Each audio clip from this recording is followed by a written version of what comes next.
You can either live in Hurricane Alley or you could live in a Tornado Alley. You know, you're really a roll of the dice with nature. We're going to stay in Florida. We love it here. It's quiet. I love it here. It's not all tornadoes, and we don't want to be known for that. We've enjoyed a great run with no catastrophic damage on the coast. You know, we drew the short straw this time. We're going to pay the price. If you live in an area where it rains, your house can flood. It's the most devastating, other than losing my parents, the most devastating thing I've ever been through. Well, I don't like to say that builders cut corners, but builders lobby for low standards and lobby for things that will reduce cost. I'm worried for the world. If we look at climate action, we're not doing enough. Never thought in a million years that I'd be sitting here having this conversation with you.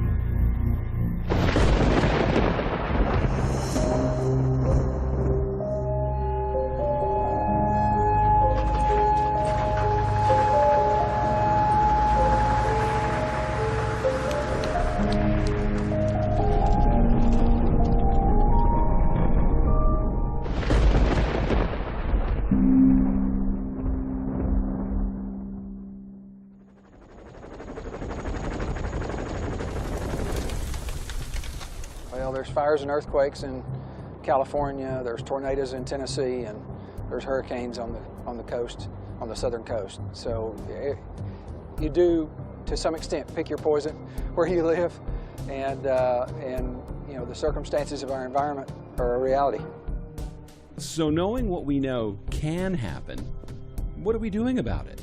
Well, I spent a career in the construction industry and saw firsthand what we're doing right and what we're doing wrong, and saw that the public is in the dark about what happens in the black box I call the construction industry. We've got to stop this insanity where we design to the bare minimum, build, have Mother Nature destroy it, we rebuild, only to have it happen again and again and again. We really don't know to what standards our homes and communities are being built. Good. Builders are either giving us what we ask for, or when building a spec house, they're giving us what they think we'll buy. But that doesn't mean they're giving us a home that will survive a major disaster.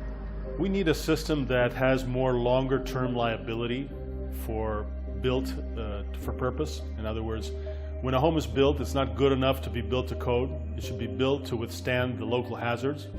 And most of those local hazards are really known to us. So I think the legal system needs to adapt to a higher standard of responsibility, I call it, liability perhaps, but definitely accountability to hold the building community, to hold permitting officials, to hold the engineers and architects to a performance standard. The only one with true skin in the game is the owner of the house. For most people, that's our biggest investment. It all boils down to economics. If things are made more vulnerable, it's cheaper. And if it's cheaper and the customer is not willing to pay more for a resilient home, there's more profit. So it's all driven by profit. The damage major weather disasters cause is hard to imagine if you aren't there. In the case of Panama City and Mexico Beach, Florida, a city and a quiet little beach town were turned into a disaster zone in a matter of hours when Hurricane Michael hit. This community has completely been altered and will be altered for a long time. It's changed. It's forever changed. It's stunning. We get disoriented driving down the roads, and I've lived here all my life. You know, we don't have the trees for landmarks or buildings. It's sad. They're gone. 80% of our city's destroyed. On October the 11th, in my walk down Highway 98, looking at our city, my thoughts were, how can 3 hours do this?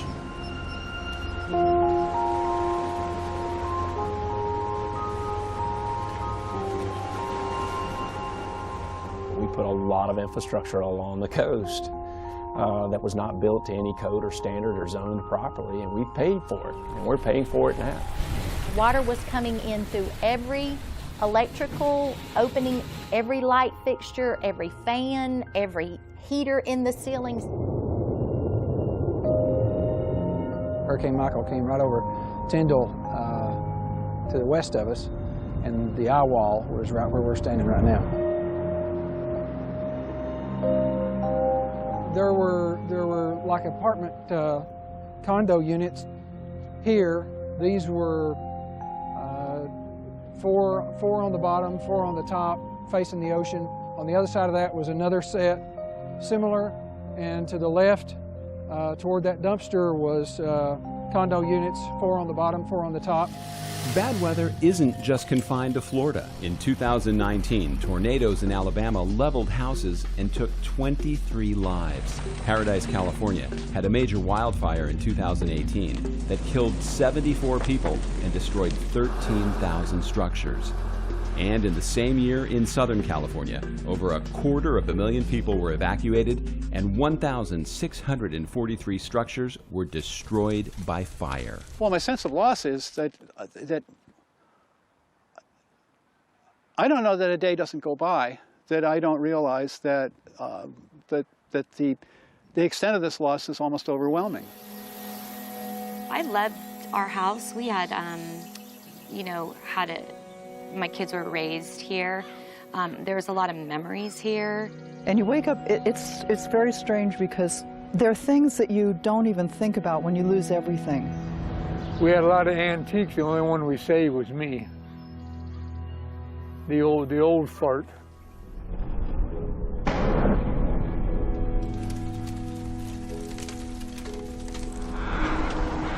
Certain types of natural disasters definitely are happening more often now and getting worse in some cases. No matter what your position is on global warming and why it's happening, the facts are clear that major weather disasters are getting worse and happening more frequently. If you wait for someone to solve this massive issue, you are putting your life and your property at risk. So the kinds of disasters that are happening more often and perhaps intensifying are related to the oceans warming, the atmosphere warming, basically the changing climate system. We always hope that disasters are a wake-up call, but we're getting pretty used to them in a way, because every year we have disasters and they multiplying. The other really interesting aspect to this, which is much more cutting-edge research, I'd say, is how hurricane tracks are changing. So if you think about Harvey, for example, Harvey came into the Gulf of Mexico, it got to Houston, and it stayed in place. It just got stuck in one spot. Florence did a very similar thing, came across the Atlantic, got to the Carolinas, parked in place. And in both of those cases, those storms, because they were so stagnant, dumped this much rain in those places. So there is some new research that suggests that those kinds of tracks are more likely to happen now and even more likely in the future. We're also seeing very clearly a tendency for storms to intensify much more rapidly. If we don't start to change our behavior, if we don't cut down on our CO2 emissions, if we don't move to renewable energy fast, if we don't take care of our natural resources better, if we don't really take care of nature to help us protect for that uncertain future, if we don't work together better, more inclusive, more comprehensive, then we're lost. I think, yes, that climate change is affecting things, and that's significant. But again, part of human behavior we know is that we like to assign blame to risks caused by others. But in this sort of area, we also have to focus on what are the risks that are being generated by human decisions more at the state, local, community level and individual level, and where we choose to live. It isn't that we found new hazards, it's just we're expanding where they occur and the severity, intensity of where they meet communities. I think that's an important question that we have to ask ourselves. In other words, where is the vulnerability so high that we should not be developing? Because when we develop in risky areas, it's not just that person there that is taking on that responsibility. It's the community that takes on the responsibility. So it's a liability for many more people for society. We have to recognize that, you know, the United States sits on a portion of the globe that has the most dynamic weather patterns of anywhere else in the world. And, you know, there's a risk living in this great country, and we have to figure out how to adapt and become resilient based on what Mother Nature throws at us. I'm a scientist, and this discussion on climate change has become almost religious. From my point of view, when you look at the data, we have a direct impact on climate. You can argue about how much that impact is, but yes, our climate is getting more erratic. Climate change basically says as you increase CO2, you change your heating and cooling of the world, and we're seeing changes. Do I think that climate change is occurring? Absolutely. Scientifically, it is absolutely happening. It is not a religion. It is the first Category 4 to hit the Panhandle since 1851, the most powerful storm to hit the U.S. in the month of October ever. As Hurricane Michael headed towards land in October of 2018, many of the residents in the Florida Panhandle thought the storm might miss them, or if it hit, at worst be a Category 2. But on October 10th, Michael came on shore as a Category 5 hurricane. Nearby Panama City Beach, a house ripped apart by the hurricane force winds, windows shattered, buildings collapsed. Immediately, everything has changed. Just after the storm, power lines, trees, you couldn't leave, you couldn't go anywhere. You had no idea, there was no communication for weeks. Remember, so many of our homes were generational homes. We were old-style Florida. We had slab-on-grade block houses, been passed down from, you know, through grandparents to kids to grandkids. We had never had Opal, and 95 was probably the worst storm that this little town, and that wasn't a direct hit. We were definitely vulnerable for what Michael brought to us. Metal buildings did not fare well. High gabled ceilings or gabled walls did not do well. Churches did not do well. And they were higher up in the wind column. Winds were devastating. And so those older buildings, metal buildings, glass storefronts did not hold up well to the storm. We've never had a storm of this magnitude. Nobody's ever had a storm of this magnitude. As a lifelong Floridian, Kimberly Smith and her family did what many do when a hurricane is coming. You dig in and you ride it out. They thought they were riding out at most a Category 2 hurricane. They never imagined a Category 5. The shingles blew off the roof. The shingles blew off the roof within about the first hour of the storm. And after that, because it was raining, torrentious rains, the water was coming through the roof where there were no shingles, down through the ceilings and through the walls. It saturated the walls and the ceiling. In my bathroom, the power lines fell on my house and made a hole in my roof. And the roof in there, the ceiling in there actually had a belly that was about to collapse. Smith is grateful they made it through and are able to rebuild. Her mom's home wasn't as fortunate. That's where the family's lifetime of memories were kept. My 74-year-old mom, the house that I grew up in, when we got there 3 days after the storm, we were walking on the front walls of her house. All of the things that she has saved our whole lives, our childhood ornaments and pictures and report cards, all of those things are gone. So when you take your 74-year-old mother to her house, and that's hard. That was probably the hardest. Believe it or not, just getting the debris out has been, I mean, that's over a $50 million expense to us. We have a $3.5 million budget. $3.5 million annual budget. We're in excess of $50 million in debris. We lost our Civic Center, which was behind us. We lost our water tank. We lost our police department. We lost our fire department building. We still don't have a gas station. We still don't have a food store. We still don't have a bank. We've gotten so little help that we're going to have to fire 600 of our teachers and workers in schools. That's huge. As the morning drive host on News Talk 101 in Panama City, Keith Kramer has lived with the aftermath of Michael every day with his listeners. What they've learned is that the wheels of rebuilding turn pretty slow after a disaster. They're concerned both politically, locally, about how slow things are moving, and then that trickles to state, and then it trickles up to Congress. It's really amazing how slow the process is and how mucked up the process is. And you know, people are living in tents. We get phone calls from people that are living in tents. Businesses, that 50% of our businesses are no longer operating. That affects commerce. It affects lives. People have moved out. A lot of people have moved out. We don't even have, I don't think, a census to really tell us how many people have moved out. The wildfires out west have certainly been increasing in their numbers and their area coverage and also their intensity. The fire season has gotten longer.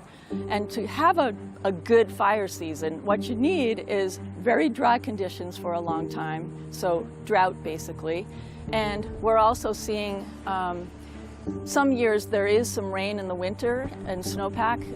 This last winter was a abundant year for precipitation in the Sierra Nevada. When that happens, we get a lot of vegetation growing in the summer because there's a lot of water available for the weeds to grow, basically. And that just provides fuel to help fires get started. Paradise, California is the worst disaster I've ever seen in my life. And I've been doing this for my whole career. It's the worst thing I've ever seen. At the other end of California, closer to the ocean, is the fire that hit Malibu. Different issues than what those in Paradise faced, but yet another example of how things can go wrong when disaster strikes. Fires have been burning the earth since the cavemen walked the planet. The biggest problem now to me isn't global warming, it's people. It's the construction, it's the vegetation that shouldn't be here, it's the palm trees, it's the cars. We've had fires here since the beginning of time. They're getting worse because maybe people are living where they're really not supposed to live. This was called the yo-yo fire. You're on your own. Jefferson Wagner was the mayor of Malibu. The word he used to describe the fire is devastating. 7 months after it happened, they still hadn't finished removing all the debris. In all of 90265, the Malibu zip code, we lost 772 homes. 460 in the city of Malibu. Dick and Richard Corman lost everything they owned in the fire. It's tough to rebuild at any age, let alone at Dick's age of 90, and nothing brings back a lifetime of personal belongings. They're more than memories. They're actually artifacts we had, but they're gone. They're gone forever. Fortunately, in our office, we had 4 filing cabinets that to go. Because we always have, in case there's an earthquake or fire, these things go in the car. Fortunately, we put those in.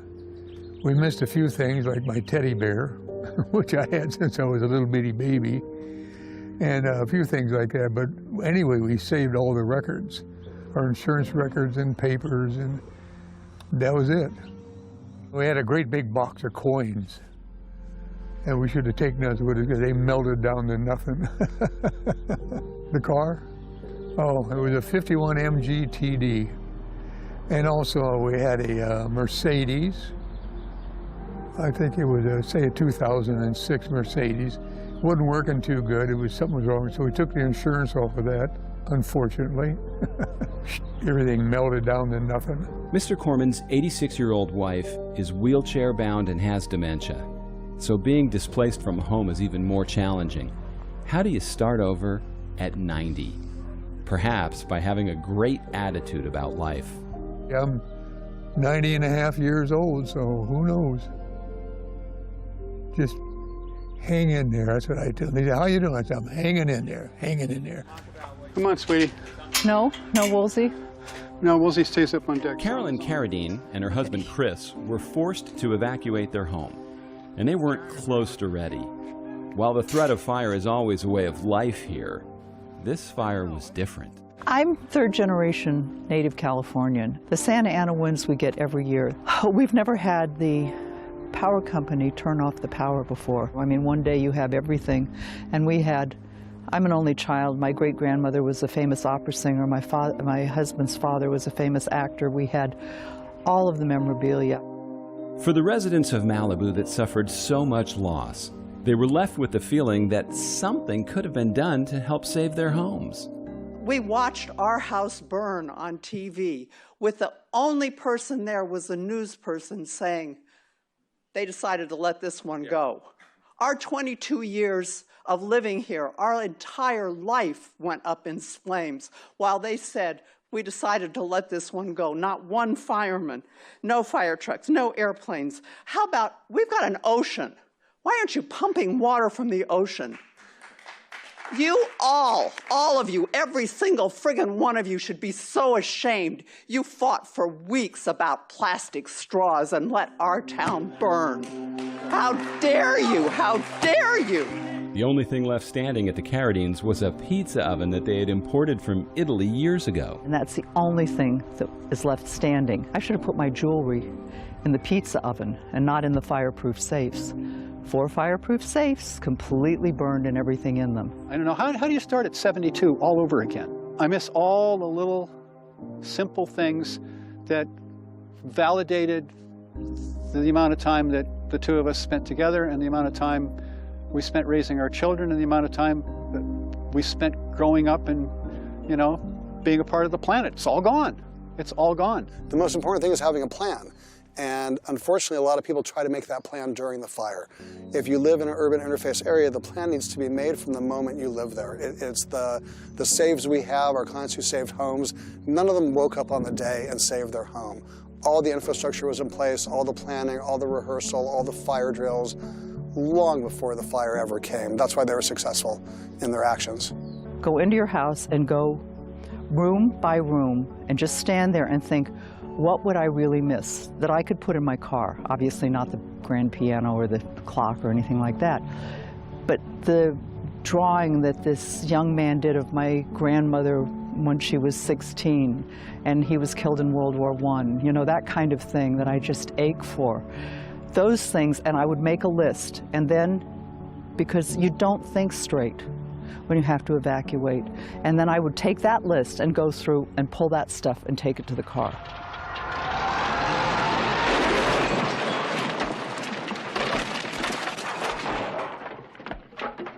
So why do we keep taking these chances and risking everything we have? Maybe we think it can't happen to us, and if it did, it would never happen again. We'll take the house. Garb. Honey, the chances of another plane hitting this house are astronomical. See, it's been pre-disastered. It'll be safe here. It's not going to happen to me. It's not going to happen to me. And even in more, when it happened in '99, we thought, it'll never happen again. What are the chances that an F5 is going to hit this city again? And it did. Welcome to Moore. Hang on for the ride. Most people don't realize that with a hurricane, you get a day or two or a week to prepare to put plywood on the wall. Tornado can arrive in less than 10 minutes. Tornadoes have been a factor in our civilization since the beginning of time. Tornadoes are part of nature. They're such extreme events and there's such a low probability per individual house that they were excluded from the building codes. It is understandable that we did not design for tornadoes. Since 1999, there have been 8 tornadoes in Moore, Oklahoma. 4 of them have been EF4s or 5s. In addition to taking lives and causing damage, it's something survivors never forget. We had all just got out of school and we were sitting at the house just hanging out and tornado sirens started going off, and so we turned on the news channel and Gary England said, I'll tell you folks, from Blanchard to southwest Oklahoma City to the Del City area, Moore. Right now it may turn a little bit to the north of Norman, but right now it's moving northeast paralleling Interstate 44. This is a storm that you need to be below ground level. We all went and got in my bedroom closet and stayed in there while the tornado came by, tore off a little bit of the roof and blew out all the windows in the house. And we stayed in there until it was done, came out, and right around the corner from my mom's house, it was leveled everywhere. It's the loudest and then the most silent thing at the same time.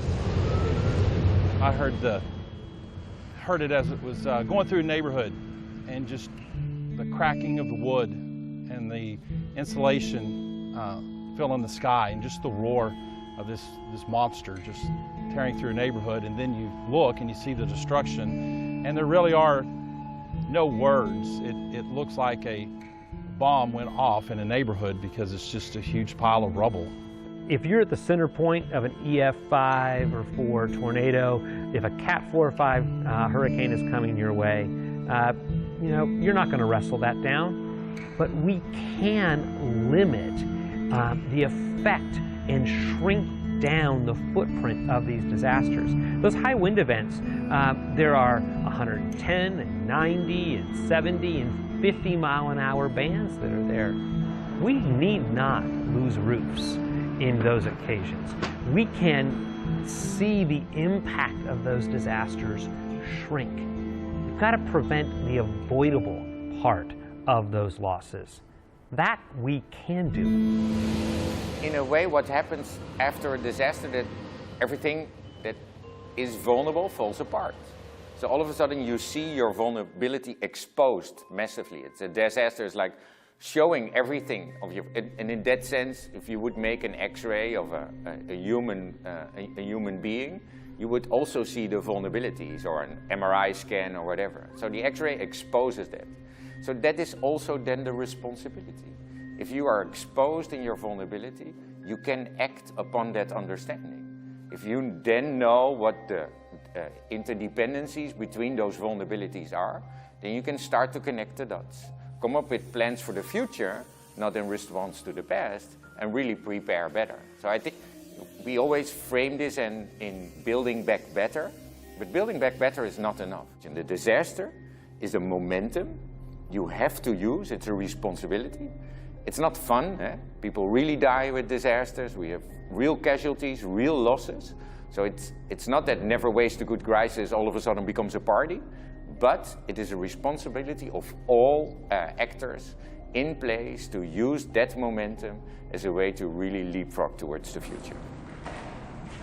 In the case of Moore, city leaders knew they had to do something to cut down on the massive amounts of damage. So after the 2013 EF5 tornado that killed 24 people and destroyed 300 homes, it was time to change things. In March of 2014, the city of Moore adopted a building code that was the first one in the United States to deal with tornadoes, high wind events on residential structures. By the end of 2014, all the new homes going in were required to be built to the new standard. And it doesn't add that much cost. We haven't seen a slowdown in home building or anything in the city of Moore. And I think our citizens feel safer knowing that those standards are in place. We know we can build to handle up to an EF3 at a cost of between $1.50 to $2 per square foot, which is actually roughly the cost of the granite countertop in a kitchen. So for the cost of the granite countertop, you can actually have a better home that is better built, that's going to last longer, it's going to handle higher winds. So whose job is it to make our homes safer? The builder or the buyer? The home buyer. If they want it to a higher standard, they need to tell their home builder what they want. The fact they changed the building code in Moore is a big deal. Because as Haworth told us, many homeowners would still choose the granite countertops if they weren't forced to build to the new code. If we just had this code and said, okay, if you want your home built to that code, I'll figure the cost and tell you what the difference will be, people probably wouldn't do it. But where it's mandated, all the homes are being built to that code, and so I think that's a good thing. Tampa, Florida is a city that hasn't had a strong hurricane since 1921, but there have been several storms to hit the area that left their share of damage. What's frightening is a study of the area that was done called the Hurricane Phoenix scenario, to see what would happen if a storm like Hurricane Michael hit this area, and the impact would be staggering. Hurricane Phoenix was the type of scenario where you're looking at a 15 to 20, maybe even a 25-foot storm surge coming on shore from the bay. And it was devastating, especially to the downtown area, taking out numerous roadways, of course structures, houses, homes, businesses. The mock hurricane scenario was done in 2010. The population has exploded in this area since then. At the time, they projected 470,000 homes would be destroyed, 10,000 businesses, 2 million people would need medical assistance. It's really hard to wrap your head around those types of numbers because it's not something that you're exposed to on a regular basis, so it really is really hard to grasp and imagine what that really looks like. People have to believe that we are really on almost on rented time. You haven't been exposed to a risk. Your perception is, does that risk really exist? Living in the Tampa Bay region is truly living in paradise, but living in paradise comes with great responsibility. And it really does come with responsibility. And what does that mean? That means learn how to become resilient where you live, ideally in the structure you live in. Building officials are sold that, inexpensive homes, meaning low standards, will be more affordable. A lot of times people fight us, particularly on the special flood hazard area, that if we expand the area based on what we believe is, an accurate depiction of the 1% flood or the 100-year% flood, people actually fight us because it requires them to get insurance if they live in a community that is a part of the National Flood Insurance Program. That's a problem. We're telling you that you live in a very vulnerable area, but yet people do not want to pay a couple $100 extra to get the policy to insure their livelihood. We see it year after year in this country, people who lose everything in a disaster. The strategy of denial or hope just isn't working. You're rolling the dice if you choose to live there and do nothing about the risk. One of the cliches in emergency management is hope is not a strategy. You have to be properly insured. Insurance is the first line of defense. FEMA's individual assistance program, if you are uninsured and lose your house, is not going to make you whole. It is designed to kickstart recovery. The first line of defense is insurance. You buy insurance, you buy health insurance, but you hope and pray that someday that you don't ever have to use it. Same with residential insurance. And often you're told that you likely won't have to use it. And if you do, you don't need so much, so don't buy so much so that you'll continue to buy the insurance. And I can't tell you how many people that have called the radio show to say that they had no idea what was in their insurance policy. No clue. No clue about what's in their insurance policy. It's been sitting in a safe for 5 years. No one ever bothered to read it. No one ever bothered to think, well, if a hurricane does come, then what are we going to do if we have to move out of our house? No one's ever thought about that. And the insurance agents, they don't really cover that. It's not really that big of a deal. I think one of the biggest challenges is that a lot of people have the mentality, this is never going to happen to me, and it's not that bad. The government will pick up the tab and my insurance will pay to put it back together, and they will. But the problem is, the insurance company can give you the money after a natural disaster, but they can't replace your high school letterman's jacket. They can't replace your grandma's picture. They can't replace your child's baby blanket. Whatever that thing is that's precious to you, if it's gone, it's gone. But the simple lesson is that preparedness pays, that cleaning up after a disaster, repairing the damage, collecting your losses is a big effort, while a less bigger effort is to prepare better. When you look at all the destruction that took place in Mexico Beach, Florida, there's one house that was noticeably left standing on the waterfront. We were finished in April of this year, and of course Hurricane Michael hit October 10th. But the first thing we did was, well in advance of any building plans, well in advance of anything, is we made up our mind that we wanted to try to build a home that would last for generations. In terms of building to code, I can't comment on that because we exceeded the code. We had an engineer make sure that we complied and fulfilled all the codes, but we never began any piece of the house with the idea that we were just going to build to code. We knew that as a minimum, but we really built to our comfort level with the mindset of, what winds would we be facing, what storm surge would we be facing, and those sorts of things. What you see is 12 feet above the ground. What you don't see is 28 feet below the ground. Those pilings are 28 feet deep in the ground. They're 40 feet long overall. Even when you think you've done everything right, hurricanes have a way of finding any loose ends and leaving their mark. Well, when we're talking about a strong house, you have to talk about from the ground to the top. And right now we're on the top floor and we're looking at the bottom of my roof. And we're actually looking through a space where the panel was taken away. The reason that panel we think was taken away is because of that outlet and the small gap that would have been created in that panel to allow that outlet to come through and show at the surface. That defeated a sealed ceiling, or so we thought. And when we rebuild this, you can be assured there will not be a hole for an outlet or anything else for that matter in this ceiling. That's what compromised that small segment. Our house worked, just like any scientist would be wise to make use of all the data. I've now got a house that's been tested by a hurricane, and there's data here. There's things I can see, and I would like to make this house even better. So how do they raise the bar in a community like Mexico Beach so they survive the next disaster? You focus on codes, and I think rightfully so, because that says what we're going to build in the future needs to be built with all of the information and science coming to bear. Yet 99% of people live in something that was built a decade, 2 or even 40 or 50 years ago, well before the codes and the science that we have today was available. And so we've got to find ways to begin to look at retrofits of the current homes so that they can withstand wind. So we've developed quite a bit of work you can do on roofs related to how you can withstand high wind. The codes are fabulous for what is not yet built.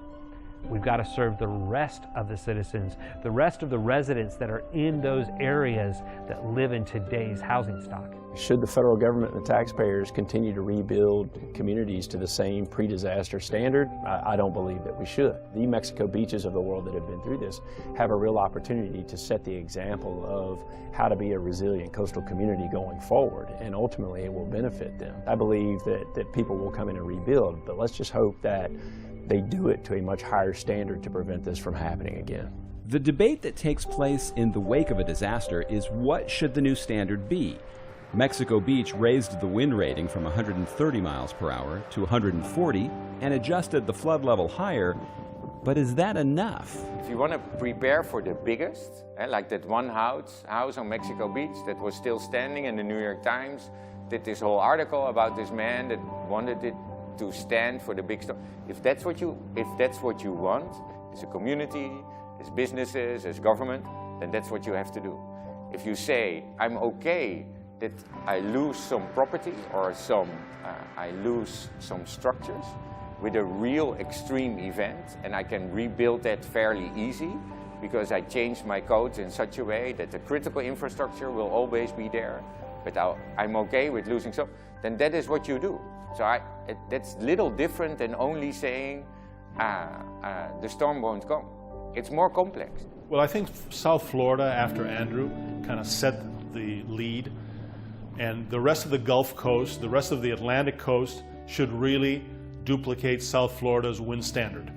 I think that's the only real assurance that we have today that we can protect our communities. So South Florida standards starts at 175 miles an hour, and depending on the significance of the building, can go up to, let's say, 200 miles an hour. And we've shown that it can be done, and we've shown in recent events that the losses are much less by following that code. So there's no reason why the rest of the Gulf and Atlantic coast should not adopt South Florida's building code. At the Insurance Institute for Business and Home Safety, they put houses through rigorous testing to see what it takes to survive disasters. We have 105 fans, 350 horsepower. When they're all running at full capacity, we can create about 130 mile an hour wind, which is a Category 3 hurricane. So there's several things that you can do as a homeowner in a hurricane-prone area that would help give you more resilient building. Some of those same techniques will work in tornado-prone areas as well. But things like making sure you've got a wind-rated roof cover. If you are purchasing a new house or building a new house, getting what we call a continuous load path in the house. That's basically going to connect the walls to the roof and the foundation to keep everything tied together. Choosing impact-rated windows and impact-rated doors, or Having a shuttering system when a hurricane threatens is really important to keep the wind and water out. If you're building a new house from scratch or replacing a roof, adding in a sealed roof deck is a good idea so that if the roof cover is compromised, you've got a second line of protection to keep the water out. So what I would tell people is that you should look very closely at what the actual risk is where you've decided to live, because there's a lot of things that one can do to address some critical elements of the risk. In hindsight, we probably should have thought about it more when we were house shopping. We were looking at kitchens and bathrooms and bedroom sizes. Just never thought about looking at the attic when you go to a house. Here we go. Get some milk? The problem with people buying houses is we're drawn to the icing and decorations on the cake without understanding the true ingredients. I feel like people look at their attic to whether they can finish the room or not, or put their Christmas tree up there or not. Is it going to keep water out? Is it going to keep my family safe? So I think what people should learn is, what are my problems? Get that evaluation of their building. Find out if products like your Close Health Foam, which can do 4 or 5 things with just one process, are going to pay off. And then finally, again, labor. You get the right person that comes out that knows exactly what they're doing. They're confident in it. They don't mind having a third-party verifier or inspector come out. And it's really not that expensive. You can get a performance test for around $150 and typically $75 for every visit. Habitat for Humanity, for example, on their own initiative, and they build low-cost houses for low-income people, they have adapted a higher standard than the codes in Alabama and other Gulf Coast areas, because they realize that it's really the most economic solution. So they have found ways to bring the cost down of building more resilient homes. Hurricane Michael destroyed a lot of homes in the Florida Panhandle, but the Habitat for Humanity homes held up pretty well. Roof held. That was a big concern, obviously, with all the roofs that have had damage and everything. My roof didn't have any damage. I'm not sure why everybody isn't building the same way as these guys are, but I do know that there are certain codes and standards in the state of Florida, and Habitat definitely abides by those and exceeds those. Well, the first thing is, and I think others are doing this part, which is building to code. Beyond code, we do extra steps. Some of the things like anchoring to the floor, we do at about twice the closeness of what is code. We put things together with extra fasteners. I think people have a misconception that it has to cost, only rich people can afford better resilient buildings, and that's just not true. I have a peace of mind. I have people telling me that if there ever was another hurricane and they couldn't get out, they know where they're coming. So I think it all boils down to money. I think that unfortunately we try to do things as cost effective and cheap as we can, and it hurts us. What makes it even more tragic to see people lose everything in a disaster is when we have existing technology that could have prevented it. In the case of earthquakes, the current building code will save lives, but not necessarily your property. The big earthquake hit in San Francisco or LA, especially San Francisco, get tall buildings all over the places. We're gonna half our buildings, we're not gonna be able to use them. We set up the code like that because, I think it's because it's cheap to build like that. And because if we make it a little stronger, it becomes more expensive. But that's almost like a tradition. The way the building code is set up is basically minimum life safety, right? Technology definitely exists. It's readily available to make the building safer and better, and actually you may be able to get back to living again as soon as earthquake hits. For example, in Japan, they use things called base isolation. Okay, let's imagine the building sits on the ground, right? It's rigidly tied in like this. What's gonna happen? Earthquake shake, building shake with them. And that causes the essentially damage in the building. What base isolation does is you kind of provide an air gap between the ground and the building. Building doesn't move, right? But obviously you can have an air gap, so what we have is rollers. It's just basically rollers between this. So therefore, that when the ground moves, building can stay in. That's the base isolation. I think over 10,000 buildings in Japan have this technology. Here in California, obviously we have about 200, maybe 300. That's it. So, much like with wind codes and fire codes, why aren't we using this technology more? Because we're not demanding it. It's insane. It's crazy not doing it. It just doesn't make sense to me, especially those high-rise condo buildings in San Francisco, LA, or San Diego, or Portland, Seattle. We're going to expect to see the big earthquake there. Maybe today, maybe 5 years from now, 20 years from now, chances like 80% and higher. So which means almost, or it is actually guaranteed it's going to happen. Much like with earthquakes, the technology is out there that can help avoid fire damage. But many people are either unaware it exists or choose to roll the dice and hope it doesn't happen to them. You can totally live in this environment and protect yourself from burning. You can mitigate the landscaping around you. You could get rid of the ornamental vegetation that's really dangerous. You could harden a home through construction methods.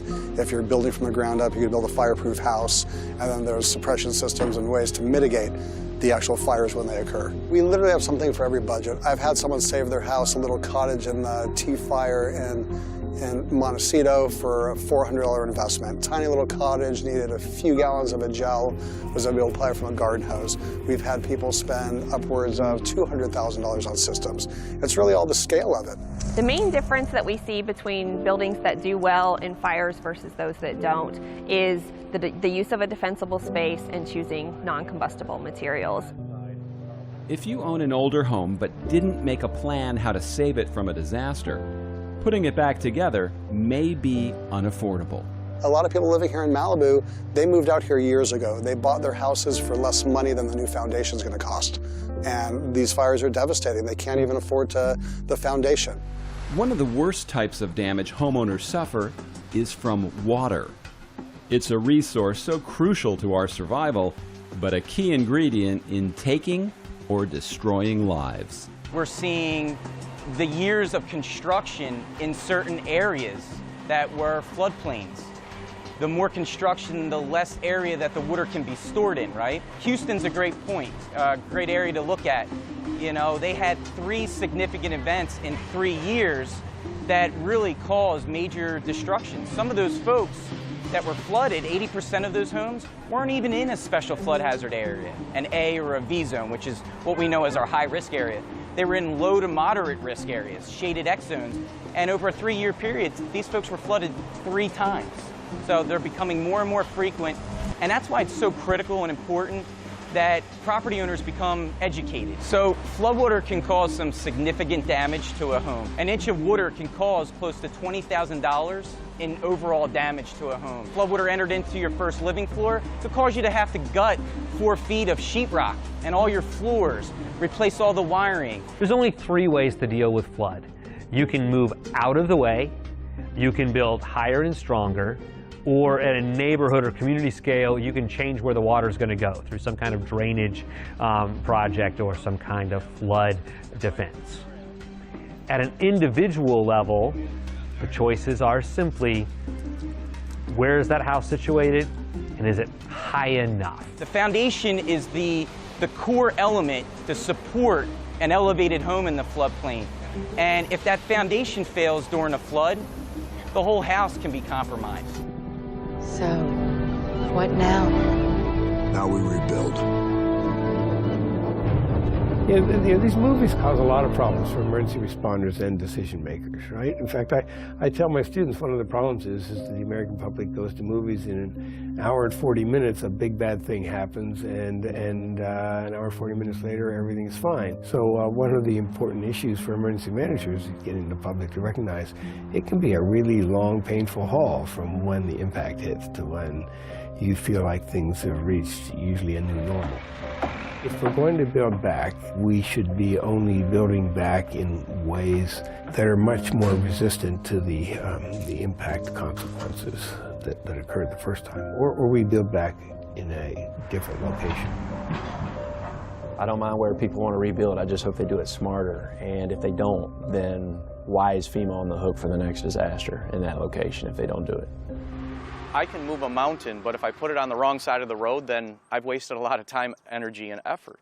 It would be really advantageous for people moving into areas where disasters occur to contact professionals in the private industry to see what options are available for those things, be it a hurricane, tornado, fire. Mother Nature doesn't know what 1% annual chance flood means. And those 80% of folks that got flooded from Harvey wish they had an agent explaining that to them, because they could have bought it for less than $300 a year and had financial protection. The truth is that if people knew how important having a resilient home is and would value it, they definitely would be better off. Their investment would be protected, their possessions would be protected, and more important, their lives and that of their families would be protected. I think you roll the dice no matter where you live. If you could probably go to Oklahoma City right now and say you're rolling the dice. You can go out to California with earthquakes, you're rolling the dice. It's no matter where you are, you're always going to have some type of susceptibility to a vulnerable hazard or risk. I think the proof is there. The political will is missing, and obviously there's strong lobbying against raising standards, because the concern is the following, that the consumer yet is not aware and is not, let's say, educated and willing to value resilience. Like the consumer has become aware of the value of organic foods, of green products, of conservation, of safe cars, and we're willing to value those things. So we need to bring the consumer level up so that they're willing to pay more for a resilient home, and then the builder will say, it's worth for me to build it. I can make a profit. Hopefully, we can have builders making a greater profit with resilient homes than they do with vulnerable homes. This is the age-old problem that FEMA's always had, is how do we create a true culture of preparedness? It is goal number one in our strategic plan going forward. And every day we are trying to understand how to get people to realize that they are the true first responder. They can control their own destiny when impacted by disasters if they do some simple things, low to no cost mitigation, or become financially resilient, up front. And we're trying to put that word out and change the narrative on asking people to be prepared. Mother Nature will have the final say. The fastest way for the quality and safety of our homes to increase is for all of us to start demanding more from the people we buy from or build with. That means understanding what to ask for and making the commitment to get it done. If you take a close look at all the victims of disaster, in many of the cases, their destiny might have changed completely if they had done something to make their home safer. The industry will respond to the consumer. If the consumer doesn't ask for it, the law allows it, and you can make money, you will keep building vulnerable homes over and over and over again. And that's what's happening today. What can I afford to lose without total financial ruin? And what can I do about it if I'm still going to live there? Because there are many interventions that can be done in any of these risk situations that can reduce the consequences if the hazard does occur. When you have a choice about where to live, you can take all of those factors into place, and maybe you'll choose one house over another. But for many American families, there's not a lot of choosing to do. We watch houses that are passed down from generation to generation. You look at the central part of North Carolina, Lumberton, and the areas outside of Fayetteville, they were hit by Matthew and again by Florence. Many of those homes, maybe a majority of those homes, were legacy homes that had been passed down from generation to generation. They didn't make an active choice about where to live. In many instances, most Americans are living proximate to family, school, and jobs. People start to wake up when it hits their wallets, more than when it hits their community. Well, I think the most common argument today being proposed by the industry and also by officials is affordability. We can't afford it. And I like to say, it's not a question of affordability, it's a question of priorities. This country by itself spends $300 billion a year on renovations and remodeling. How much of that is actually spent on making our homes and properties more resilient? I'd say probably less than 5%, probably less than 2 or 1%. If we just prioritize better and made resilience a higher importance in our choices, I think we do a lot more. We can't do this alone. That's why resilience can only be delivered by government, industry, as well as the building community, all working together with a common goal. And that common goal is to really make buildings better, make them stronger, make them last longer. We've got to make sure that elected officials understand you got to put these building codes in place, and then FEMA is having to change the audience. We've got to get to the financial advisors, the realtors in communities, and the insurance agencies of saying, please talk people into insurance, not out of insurance. You know, we don't have as many lights, and so at night, if the sky's clear, I can see all the stars. And whatever led people to Mexico Beach to begin with, it's all still here. We've got beautiful white sand. We've got sunsets over water. It's a beautiful place. Dolphins in the ocean and a beautiful beach. The pier will get rebuilt. And the things that brought people to Mexico Beach in the 1940s and 50s are the things that will bring them back today. And a lot more people know about it now. I'm definitely hopeful because humans are a crazy species, and in the end of the day, you don't like to get killed, not by a storm or a gun or whatever. So you try to protect, and your first level of defense is to make yourself more secure. I look forward to a moment where some of these more online real estate tools begin to package that all together, so that when the pictures come up of the pretty dining room in the apartment, the countertops in the restroom, in the balcony, or the school, you're seeing that kind of information at the exact same time. That's where we need to be at as it goes forward. What price are you willing to pay to keep things just the way they are? Are you willing to continue to risk your home? Are you willing to continue to risk all your possessions and family heirlooms? Are you willing to continue to risk your life and the life of your family? Or do you want to do what's necessary to be the last house standing? Really, when it's over, you are the one that's going to be responsible to cover your ass. As cold as that sounds, that is the truth. That's the truth.